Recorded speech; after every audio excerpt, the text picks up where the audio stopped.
Hello and welcome to my channel. আজকে 21শে December, রবিবার। ঘড়ির কাঁটায় সময় প্রায় 2টো। আজকে আমরা যাচ্ছি ক্রিসমাস মার্কেটে। আমি আর আমার ছোট্ট ছানা অর্জুন রেডি, আর ক্যামেরার পেছনে আছে আমার হাজব্যান্ড। অর্জুনকে কার সিটে বসিয়ে শুরু করলাম আমাদের জার্নি।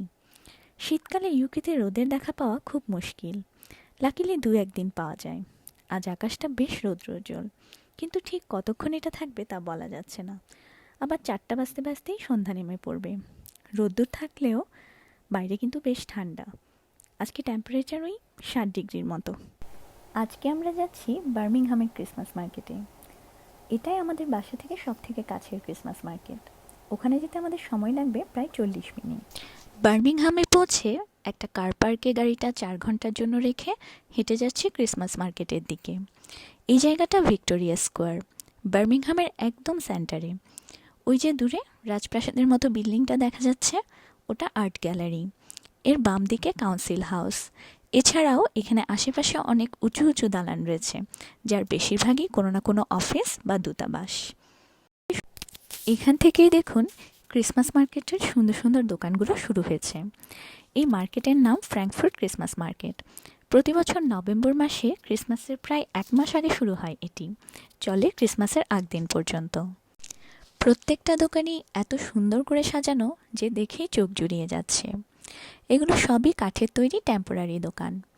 এগুলোর উপরের অংশ সাজানো হয়েছে হয় সান্টা ক্লজ অথবা রেইনডিয়ার দিয়ে, কোনোটা সাজানো হয়েছে স্নোম্যান কিংবা উইন্ডমিল দিয়ে। এখানে সারি সারি করে টেবিল দেওয়া আছে, যেখানে সবাই দাঁড়িয়ে গল্প করছেন আর কিছু না কিছু খাচ্ছেন। আজকে যেহেতু উইকেন্ড, সবার ডে অফ, আবার ক্রিসমাসের আগে এটাই শেষ উইকেন্ড, তাই প্রচুর মানুষ ভিড় করেছে এই ক্রিসমাস মার্কেটে। আমরা যারা দেশ থেকে এসে বিদেশে থাকি, সচরাচর এত মানুষ তো একসাথে দেখতে পাই না, তাই মাঝে মাঝে এমন মানুষ দেখলে বেশ ভালোই লাগে। এখন বলি এসব দোকানে কি কি পাওয়া যায়। এখানে রয়েছে বেশ কিছু খাবারের দোকান। খাবারের মধ্যে ট্রেডিশনাল হটডগ উইথ সসেজ খুব প্রচলিত। এছাড়াও এটি যেহেতু জার্মান ক্রিসমাস মার্কেট, এখানে জার্মানির আরও বেশ কিছু ট্রেডিশনাল খাবার পাওয়া যায়, কিন্তু সেসব সম্বন্ধে আমার খুব একটা ভালো আইডিয়া নেই। খাবারের পাশাপাশি সমান হারে বিক্রি হচ্ছে নানান রকমের অ্যালকোহল। এখানে একটা ভেগান শপ রয়েছে, যারা ভেজিটেরিয়ান বা ব্রিটিশদের মধ্যে যারা ভেগান রয়েছেন তারা সেই শপের সামনে ভিড় করছেন। মিষ্টি খাবারের মধ্যে ক্রেপ, চুরোস, নানান রকমের চকলেট, মার্শম্যালো, বাদাম এগুলোও কিন্তু খুবই প্রচলিত। খাবার দাবারের পাশাপাশি এখানে চলছে লাইভ মিউজিক। ঘর সাজানোর নানান রকম জিনিস দিয়ে দোকান সাজিয়েছেন দোকানিরা। বাচ্চা থেকে শুরু করে বড়রাও এই রাইডটিতে চড়ে খুব মজা পাচ্ছিলেন। বার্মিংহাম ছাড়াও ইউকের ছোট বড় সব শহরেই ক্রিসমাসের আগে প্রায় 1 মাস জুড়ে আয়োজন করা হয় এই ক্রিসমাস মার্কেটগুলো। একবার ইচ্ছা আছে লন্ডনে ক্রিসমাস মার্কেট দেখতে যাওয়ার। লন্ডনের ক্রিসমাস মার্কেট এবং লাইটিংগুলো কিন্তু খুব সুন্দর হয়।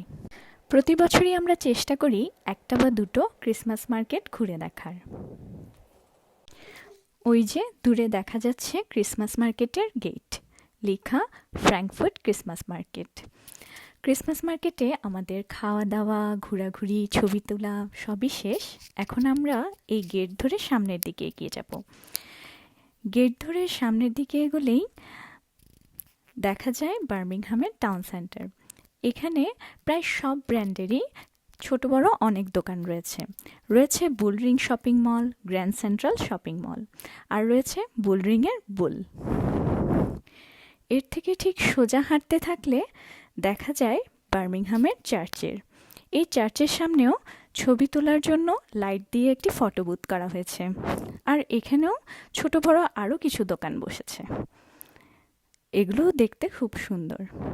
ক্রিসমাস মার্কেট নিয়ে আমার আজকের ব্লগটি এখানেই শেষ করছি। এখন আমাদের বাড়ি ফেরার পালা। আপনাদের সাথে দেখা হবে পরের অন্য কোনো একটি ব্লগে। সেই পর্যন্ত সবাই ভালো থাকবেন, সুস্থ থাকবেন। আমার ভিডিওটি ভালো লেগে থাকলে একটি লাইক করে দিবেন, আর আমার চ্যানেলটি সাবস্ক্রাইব করে নেবেন। সবাইকে জানাই শুভ বড়দিনের আগাম শুভেচ্ছা। পৃথিবীর বুকে শান্তি বর্ষিত হোক, এই কামনায় আজ বিদায় নিচ্ছি।